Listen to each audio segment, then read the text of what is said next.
আজ ঐতিহাসিক ৫ই আগস্ট, ছাত্র জনতার বৈপ্লবিক ক্যালেন্ডারের ৩৬শে জুলাই। ২০২৪ সালের এই দিনে তীব্র গণ আন্দোলনের মুখে পতন ঘটেছিল শেখ হাসিনার নেতৃত্বাধীন টানা ১৫.৫ বছরের আওয়ামী লীগ সরকারের।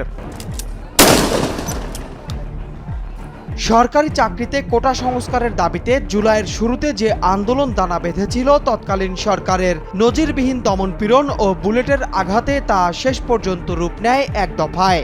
সরকার সমঝোতার চেয়ে বন্দুকের নলের উপর ভরসা করায় মার্চ টু ঢাকা কর্মসূচির ডাক দেয় ছাত্র জনতা।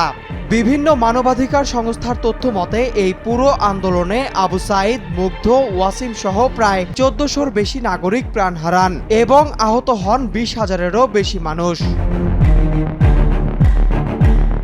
দমন-পীড়নের প্রতিবাদে ফুঁসে ওঠে সমগ্র দেশের ছাত্র, কৃষক, শ্রমিক, রিকশাওয়ালা সহ নানান পেশাজীবীরা। গণ অভ্যুত্থান যখন হাসিনা সরকারের পতনের এক দফা দাবিতে তুঙ্গে, সরকার তখন শেষ মুহূর্তেও বেছে নেয় গুলি আর টিয়ার শেল। ক্যালেন্ডারের পাতায় আগস্ট মাস আসলেও ২৪-এর দীর্ঘ জুলাই চলতে থাকে সরকারের পতন পর্যন্ত। অবশেষে ৫ই আগস্ট দুপুরে আসে সেই কাঙ্ক্ষিত মুহূর্ত। পতন হয় হাসিনা সরকারের। এদিন সকালে জনতার উত্তাল আন্দোলনে বাধা দিলেও অভ্যুত্থানের তীব্রতায় রাজপথের ব্যারিকেড খুলে দিতে বাধ্য হয় দেশপ্রেমিক সেনাবাহিনী।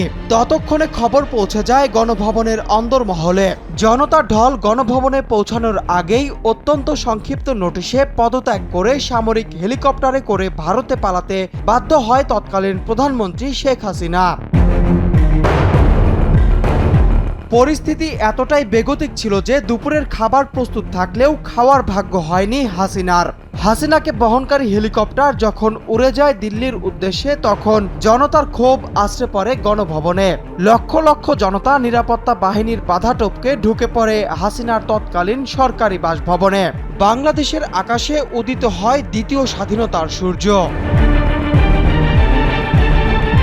সারা দেশের রাজপথে উল্লাসে ফেটে পড়ে জনতার মিছিল। সে বিকালে খালি হয়ে যায় মিষ্টির দোকানের বড় বড় হাঁড়ি পাতিল। সাধারণ কোটা আন্দোলন যেভাবে রূপ নিয়েছিল গণ অভ্যুত্থানে, শহীদ আবু সাঈদের রক্তে ভেজা বাংলার পবিত্র মাটিতে তা যুগে যুগে সকল শোষকের জন্য ইতিহাস হয়ে থাকবে অনন্তকাল ধরে।